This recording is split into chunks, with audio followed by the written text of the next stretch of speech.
Welcome back. As we get older, we all want to stay healthy and maintain that health for as long as possible, of course. So 9 News medical expert Dr. Payal Kohli joining us now with some quick tips to help us live longer. This is like a big task. And the idea here, ladies, is not just to live longer, but to live better, to live healthier. And so that's what we're going to talk about today. How do we do that? Yeah, when people come to you as a cardiologist, like what are the biggest fears people have about growing in age? You know, I hear this every day, and I'm going to ask you in a minute what your fears are. But the two biggest fears that I hear universally across the board, having a stroke or having dementia.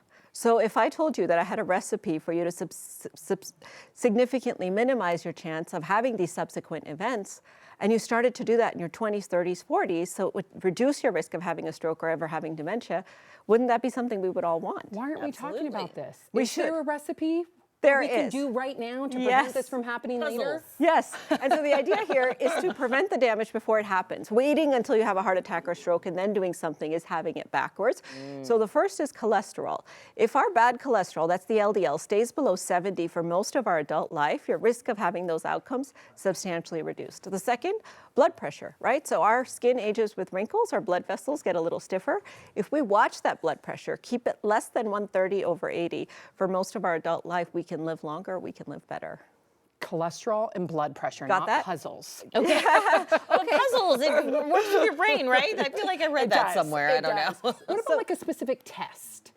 There is also a test, so I'm glad you asked me this as well, because for those of us at home, how do we know if we're in good physical shape? And I want you guys to both do this as well when you go home today. Okay. So it's called the standing to sitting to standing test, and it's correlated with actually predicting your risk of dying. Oh my So if you can get a perfect score on this test, which only 8% of people over the age of 55. Yes. Can I bring Justin out? Please. Justin, executive producer Justin, come over here. So I want you to demonstrate for us, Justin. We didn't wear pants, so you're our guinea pig. Thank you, he's friends. starting with standing, and he's going to try and sit down cross-legged on the ground. And now, without using his hands or his knees, he's going to have to stand up all the way to a standing position. Can he move his feet? He can move his feet, but he can't prop off the ground. Okay. So wait, before he goes, you used a little momentum, Justin. Was he allowed to use the momentum? So you are allowed to use momentum, but maybe that's a half a point reduction. Okay. So 10 Wait, out how of he 10. went that way, does that count, or does you have to stand straight up? Straight up, because that's Okay. a balance issue, right? Come on, when you Justin. stand up and you can't. That was good. Much Okay, better. Would you give him like an A+?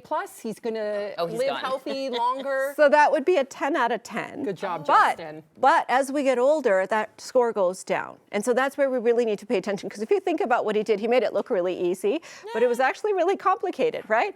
So there's coordination, there's balance, there's joints, there's cardiovascular strength, and there's flexibility. And these are the things that atrophy as we age, they go away.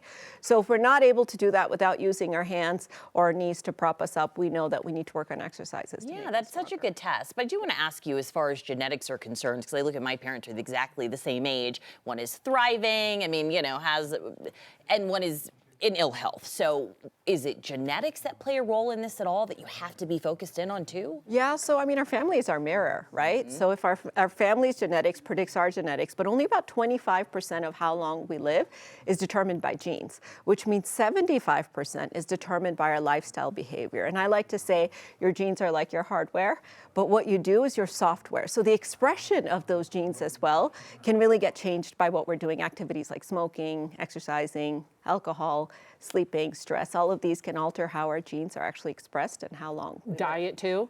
Very much so. So there's two types of diets that are associated with living longer, Mediterranean and DASH diet. But I would also have you guys think about this. As we age, our metabolism slows down, so we counteract that by eating less. So caloric restriction as we age has been directly linked to our longevity, to making us live longer and living healthier. But instead, what do?